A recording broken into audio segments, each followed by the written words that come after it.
gede. Karena saya sangat mengistimewakan sekali itu Habib itu. Tapi sekarang ini saya menjadi sadar.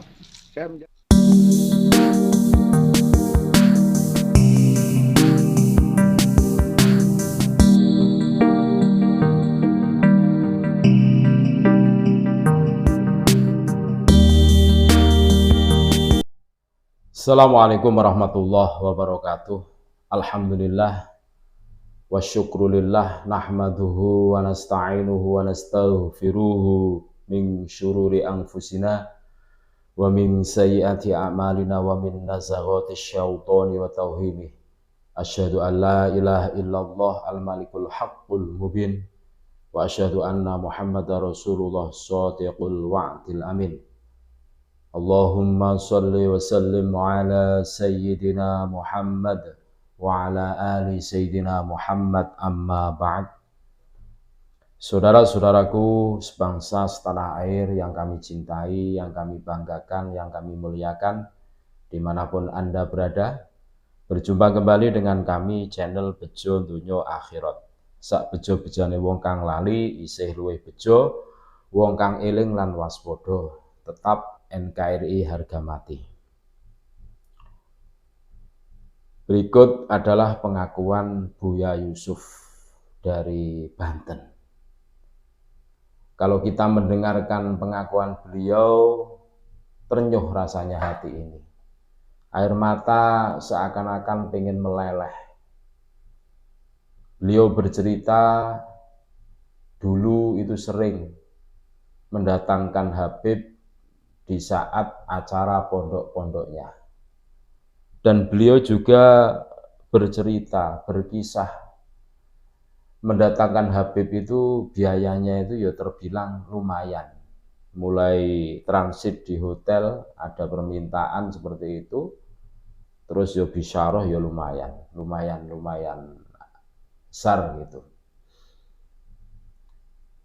Beliau belum tersadar, terus setelah dia pikir ulang menggunakan nalar yang mencerdaskan, beliau teringat kiai-kiai kampung yang di situ itu mengajar dengan penuh ketulusan, tidak banyak permintaan tentunya, betul-betul tulus, betul-betul ikhlas, mengajari anak-anak mengaji 1, 2, 3, tidak butuh viral terkenal.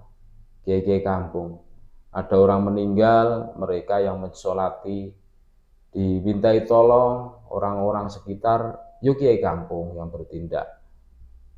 Dan itu menyadarkan Buya Yusuf, sehingga beliau berpikir ulang untuk menghormati kiai-kiai kampung. Maksudnya menghormati, tadinya ya tetap menghormati, cuma tidak berpikir jauh ke situ. Ini sebuah potret buat kita semua, menyadarkan kita semua.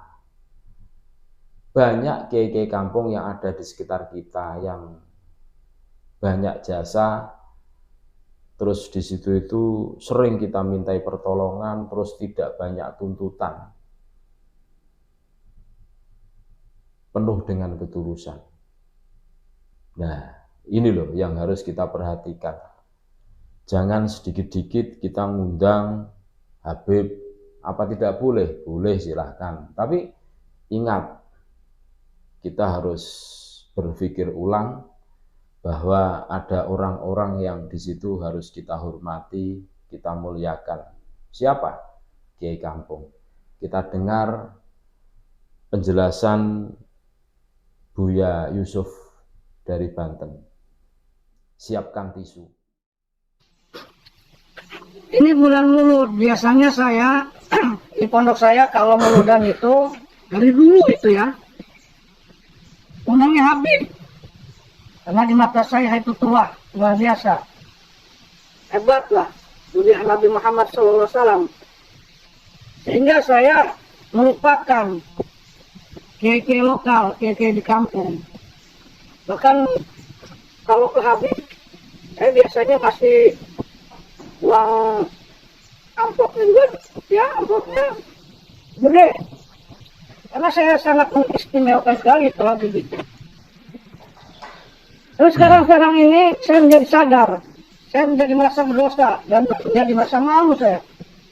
Ke ulama-ulama lokal, ulama-ulama kampung, KK kampung, khususnya di daerah saya.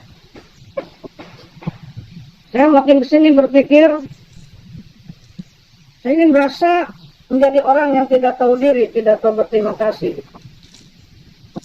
Yang berkahi daerah kami ini ya ulama-ulama lokal, ulama daerah kami. Ada yang wafat tetangga kami, yang tahlilnya, yang menguburkannya, menjalankannya, ya itu bukan Habib. Ya ustaz-ustaz kampung, ustaz-ustaz lokal. Yang kalau ada yang selamatan anaknya, selamatan rumah, itu ustaz kampung, ustaz lokal.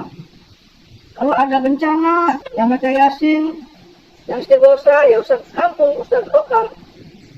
Tapi kenapa saya kalau pas ceramah itu, pas Mauludan dan yang lainnya ulang Habib? Kenapa bukan mereka? Di sini sekarang saya baru sadar. Ternyata yang paling banyak berperan di kampung-kampung, di masyarakat langsung, yang bersosialisasi langsung dengan masyarakat, yang berjasa jelas dengan masyarakat, ya ulama kampung setempat. Bahkan yang ngajari anak-anak di kampung itu, ya ustaz-ustaz di kampung yang dengan ikhlas alif ba basa ajari al-kalam itu sampai dia di lokal, yang dia tidak mengharapkan upah, tidak pernah membangga-banggakan nasab, ya tidak pernah ceramah-ceramah dia menyakiti orang, bunuh orang, menghujat pemerintah, menghujat yang lain, yang makanya NU liberal nggak ada. Kenapa tidak diundang oleh saya? Kalau mereka yang paling berjasa, maka insya Allah saya berazamnya. Kali ini nanti menurut dirinya ke depannya saya akan lebih mengutamakan tentang ustaz-ustaz atau kiai-kiai ulama-ulama setempat, ulama lokal, ulama kampung, ulama Nusantara lah, ulama Nusantara.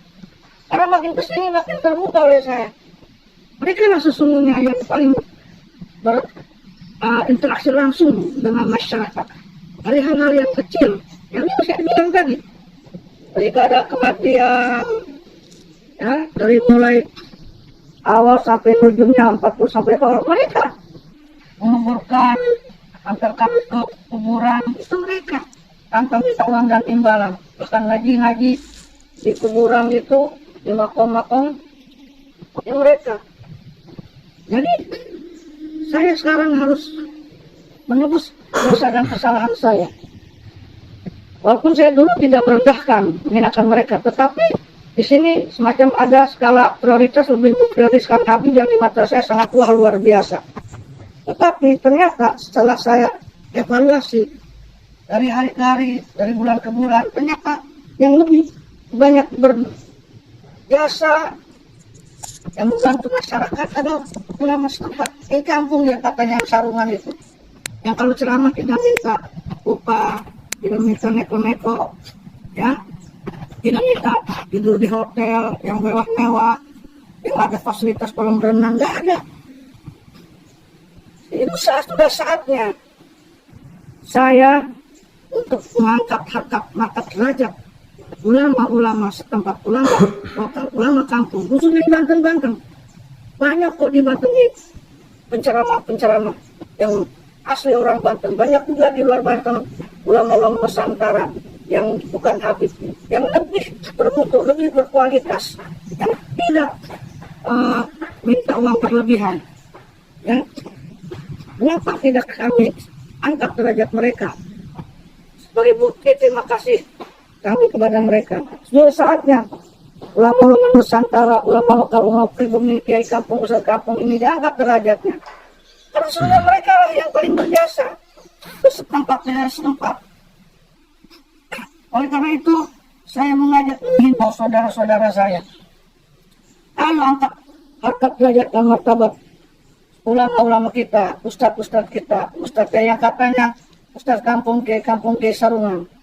yang kobongnya juga sangat sederhana sekali, yang tidak pernah minta sumbangan-sumbangan ke siapapun, tidak dawil, tidak maksa-maksa, dikasih diterima, ya, yang dengan hidup sederhana mereka, tidak mewah-mewah, tetapi sebetulnya mereka itu orang yang ikhlas menurut saya. Itu yang harus dihormati, yang harus dihargai oleh kita. Maka dari mulai saat ini kita harus mengangkat harkat derajat mereka. Kita harus bantu perekonomian mereka. Bagi di bulan-bulan mulia ini. Yuk, mereka adalah ulama kita, ulama Nusantara, ulama dari terah dari Wali Songo. Ya, itu yang harus kita perhatikan. Maka semoga ini sebagai bentuk terima kasih kita kepada mereka. Mereka yang mendidik anak kita dari mulai awal, dari alif bata, dari mulai baca Sakinah, Abdul Qorib, Takrib, ya, yang lainnya. Nah, kebanyakan kita dan saudara-saudara kita ini setelahnya dididik oleh ulama-ulama di kampung, alif bata, Al-Kalamu, Abdul Qorib, Sakinah, yang lain udah jadi ustadz, malah seolah-olah bangga undang seorang Habib, Muhyiddin Habib, gurunya sendiri yang di kampung yang ngajarin alif bata tidak pernah didengar, disepelekan, dihinakan. Kenapa sebabnya? Oh, Habib dari Rasulullah. Dia tidak sadar bahwa sesungguhnya gurunya itu yang tekan ilmu dari awal. Kurang bantu sama titik kiri jadi anjing, barang sendiri pohon karena perwadaksi. Bahkan lebih mengutamakan Habib daripada gurunya sendiri. Tidak didengar. Masya Allah, tabarakallah. Wajar kalau kita ini hidup tidak berkah. Ya, oleh karena itu, ayo saya mengajak saudara-saudara saya semuanya. Muliakan ulama Nusantara, muliakan kiai kampung.